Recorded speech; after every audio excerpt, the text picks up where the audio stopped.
बेटी सपनों में आती है। हमको ये चीज पहले से लग रहा था और एक नालायक गायक ने ये चीज गा ही दिया, निरहुआ भैया के ऊपर भी गाना कि निरहुआ की बेटी सपनों में आती है। पता नहीं ये लोग क्या सोच रहे भाई।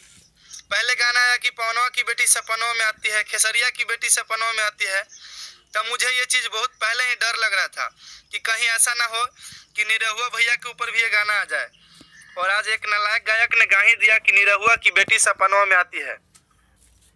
भोजपुरी के बहुत ही अच्छे मैंने फिल्म के हीरो सुपरस्टार, उनका के हम बहुत ज़्यादा मानी ले फिल्म के दुनिया में, तो दिनेश लाल यादव जी निरहुआ भैया जी उत्तर प्रदेश से हैं।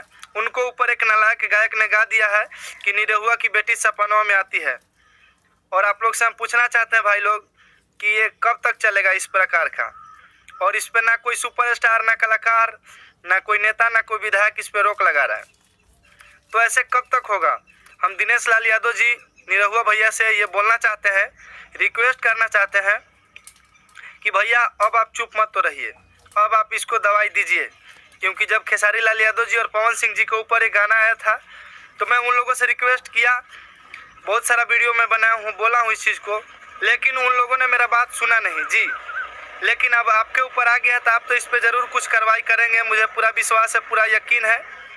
क्योंकि मैं भी चैनल चलाता हूँ तो मैं भोजपुरी को साफ सफाई के लिए ही चला रहा हूँ, ना कि गंदगी के लिए।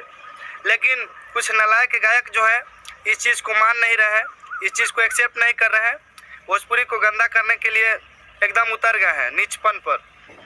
तो हम दिनेश लाल यादव जी निरहुआ भैया से रिक्वेस्ट करेंगे कि कुछ ना कुछ आप इस पे करिए। और जो नालायक गायक गाए हैं कि निरहुआ की बेटी सपनों में आती है, आप लोग जनता जनार्दन से हम पूछना चाहते हैं कि इसको क्या सजा होना चाहिए, आप लोग बताइए।